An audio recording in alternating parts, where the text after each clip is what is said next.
এই মুভি শুরু হয় একজন চা ইয়ং নামের মেয়েকে দেখিয়ে, যাকে স্কুল থেকে সম্প্রতি বহিষ্কার করা হয়েছে। কিন্তু কেন এমন হয়েছিল জানেন কি?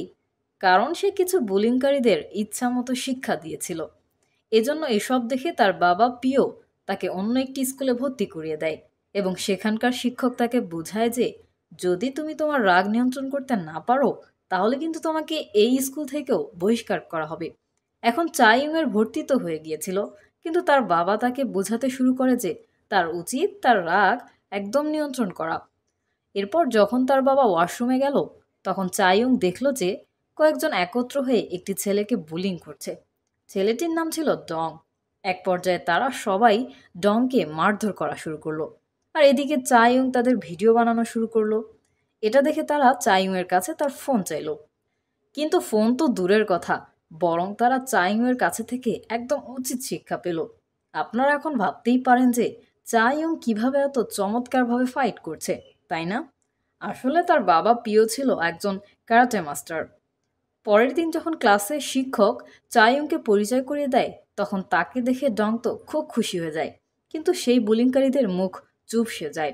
এরপর ডং তাকে ধন্যবাদ জানায় এবং তার সাথে বন্ধুত্বের হাত বাড়িয়ে দেয়। কিন্তু চাইয়ুং তাকে নিজের কাছ থেকে দূরে থাকতে বলে। সেই রাতেই দুজন মাতাল ডংয়ের মায়ের রেস্টুরেন্টের খাওয়া শেষে টাকা না দিয়ে চলে যাচ্ছিল। যখন ডংয়ের মা তাদের কাছে টাকা চাইল, তখন তাদের মধ্যে একজন তাকে ধাক্কা দিয়ে ফেলে দিল। তখন এসব দেখে ডং এগিয়ে এলো এবং নিজেকে শক্তিশালী দেখানোর চেষ্টা করলো। কিন্তু কি লাভ, সে তো ছিল নিছকই এক দুর্বল ছেলে।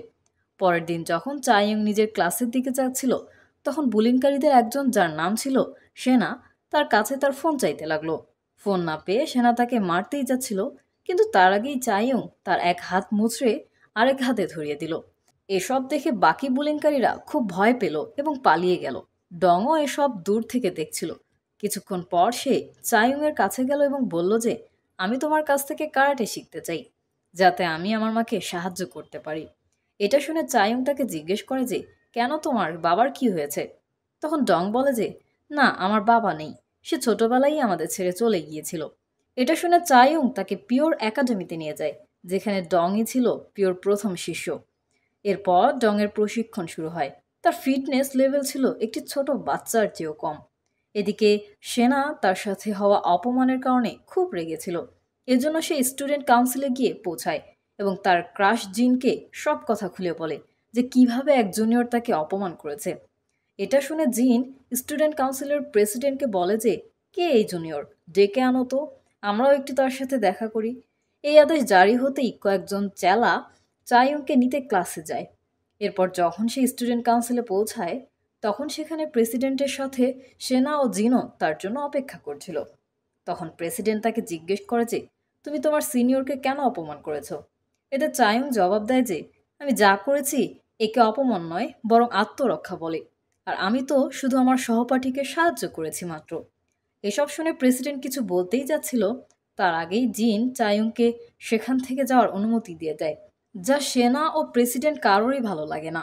কিন্তু কি আর করার, জিন তো তাদের মতো বুলিং পছন্দ করতো না। পরের দিন আবারও ডংয়ের কারাটে প্রশিক্ষণ শুরু হলো।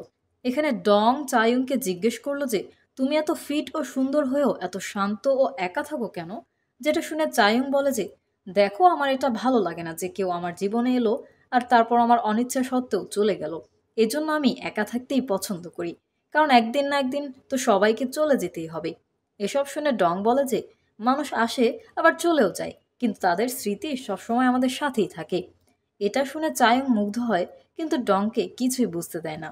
অন্যদিকে জিন, প্রেসিডেন্ট ও বাকিরা মিলে পার্টি করছিল, কারণ তাদের পুরনো এক সঙ্গী ক্যাং স্কুলে ফেরত এসেছিল। এজন্য জিন বাদে বাকি সবাই খুব খুশি ছিল, কারণ সে বুলিং করা কাউকেই সমর্থন করতো না।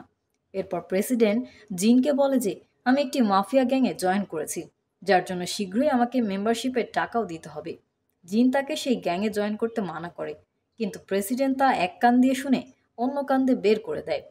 পরের দিন মাফিয়া গ্যাংয়ের লিডার প্রেসিডেন্টের কাছে মেম্বারশিপের টাকা চাইতে আসে এবং সে জিনকেও তাদের গ্যাংয়ে জয়েন হওয়ার প্রস্তাব দেয় এবং এর পরিবর্তে তার কাছ থেকে মেম্বারশিপের টাকা না নেওয়ারও প্রতিশ্রুতি দেয়, কারণ সে জানতো যে জিন একজন তুখোড় বক্সার এবং তার কারণে মাফিয়া গ্যাং আরও মজবুত হবে।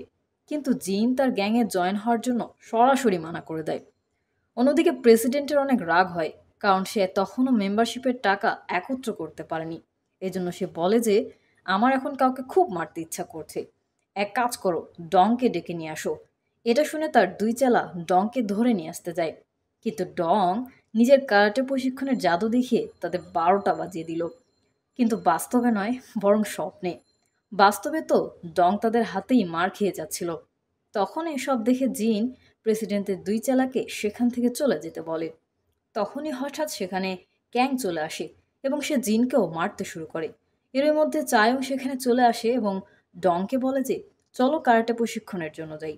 এটা শুনে ক্যাং চায়ংয়ের উপরও আক্রমণ করতে চায় এবং সে ভাবে যে সে জিতে যাবে। কিন্তু চায়ং কি ছিল তা কি আর ক্যাং জানতো? এরপর চায়ংয়ের ফাইটিং স্কিল দেখে জিন মুগ্ধ হয়ে যায় এবং সে কারাটে প্রশিক্ষণ করতে চায়। এজন্য সে ডংয়ের সাথে কথা বলে এবং ডং তাকে পিওর কাছে নিয়ে যায়। জিনের আসল উদ্দেশ্য ছিল আসলে চায়ুংয়ের কাছাকাছি যাওয়া। এদিকে চায়ুং কিন্তু তাকে পাত্তাও দিত না। জিন চায়ুংকে বলে যে আমি সেই বুলিং গ্যাং ছেড়ে দিয়েছি, কারণ আগে থেকেই আমার এসব একদম পছন্দ ছিল না। এরপর তারা তিনজন প্রশিক্ষণ সেশন শুরু করে দেয় এবং ধীরে ধীরে তাদের মধ্যে গভীর বন্ধুত্ব শুরু হয়। কারণ একসাথে মুভি দেখা, খাওয়া দাওয়া করা, একে অপরের পরিবারের সাথে দেখা করা, এসব মিলেই তো বন্ধুত্ব মজবুত হয়, তাই না? একদিন জিন আর চায়ুং যখন ডংয়ের মায়ের রেস্টুরেন্টে খাওয়া দাওয়া শেষ করলো, তখন জিনের কাছ থেকে জানা গেল যে সে সবসময় তাদের মতো বন্ধু চেয়েছিল, কিন্তু তার ভাগ্যে জুটেছিল বুলিং গ্যাং। এজন্য সেও বুলিং করা শুরু করেছিল। কিন্তু এখন যখন চায়ুং আর ডংয়ের সাথে থাকছিল, তাই এখন তার মধ্যে বন্ধুসুলভ অনুভূতি জেগে উঠেছিল। চায়ুংও তার সাথে কথা বলে খুব ভালো অনুভব করছিল। পরের দিন যখন প্রেসিডেন্টের সাথে জিনের দেখা হলো, তখন জানা গেল যে মাফিয়া গ্যাংয়ে প্রেসিডেন্টের জয়েন হওয়ার কারণে স্টুডেন্ট কাউন্সিলে এখন মাফিয়াদের সর্বোচ্চ নিয়ন্ত্রণ থাকবে। এটা শুনে জিনের একটুও ভালো লাগলো না। তাই সে প্রেসিডেন্টকে বলল যে স্কুলের কাউন্সিল একদিকে আর মাফিয়া গ্যাং আরেকদিকে। কিন্তু প্রেসিডেন্ট মাফিয়া গ্যাংয়ের সদস্য হওয়ায় অহংকার দেখিয়ে বলল যে তুমি দেখতে থাকো সামনে আর কি কি হয়, আর আমি চাই চাইমের বা কি অবস্থা করি। চাইমের নাম শুনেই জিনের রাগ উঠল, আর এরপর তাদের দুজনের মধ্যে মারামারি শুরু হলো।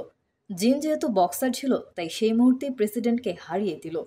এতে প্রেসিডেন্টের খুব রাগ হলো এবং সে দ্রুত সেনার কাছে গেল। মনে আছে তো সেনার কথা? সেনা কিন্তু জিনকে পছন্দ করত। তাই প্রেসিডেন্ট সেনাকে উস্কানো শুরু করলো যে জিন তো এখন চায়ুংকে পছন্দ করতে শুরু করেছে।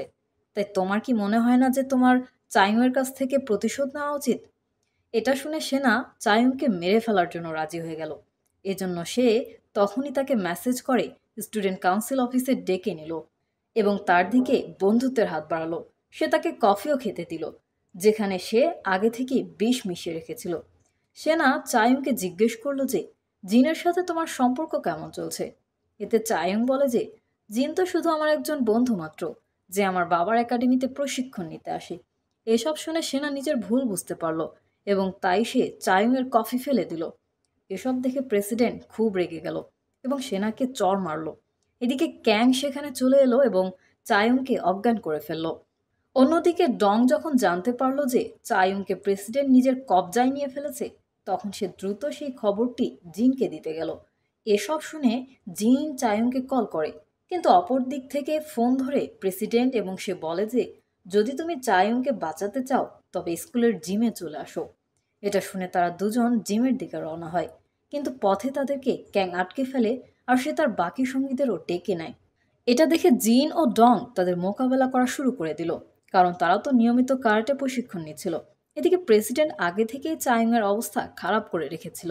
তখনই সেখানে জিন আর ডং গিয়ে হাজির হয়, যাদের সামনে প্রেসিডেন্ট চায়ুংকে মারার হুমকি দেয়। এতে জিন হাঁটু গেড়ে বসে পড়ে এবং চায়ুংকে ছেড়ে দেওয়ার জন্য অনুরোধ করতে থাকে, কিন্তু প্রেসিডেন্ট জিনকে মারধর শুরু করে। এটা দেখে ডংও সাহস করে মারামারিতে অংশগ্রহণ করে, কিন্তু তাতে কোনো লাভই হয় না, বরং প্রেসিডেন্ট তাকেও মারতে শুরু করে। এদিকে চায়ং তার হাতের বাঁধন খুলে ফেলে এবং সে প্রেসিডেন্টের এমন এমন জায়গায় মারার দাগ বসায় যে আপনারা কল্পনাও করতে পারবেন না। এরপর প্রেসিডেন্টকে এক কোনায় বসিয়ে তারা তিনজন নিজেদের প্রাথমিক চিকিৎসা করতে চলে যায়। এরপর আমরা দেখতে পারি যে পিওর একাডেমিতে অসংখ্য শিষ্যের আনাগোনা শুরু হয়েছে, যারা আত্মরক্ষা শিখতে চাইছিল। এভাবেই মুভিটি শেষ হয়ে যায়। তো বন্ধুরা, কেমন লাগলো আপনাদের আজকের এই মুভিটি?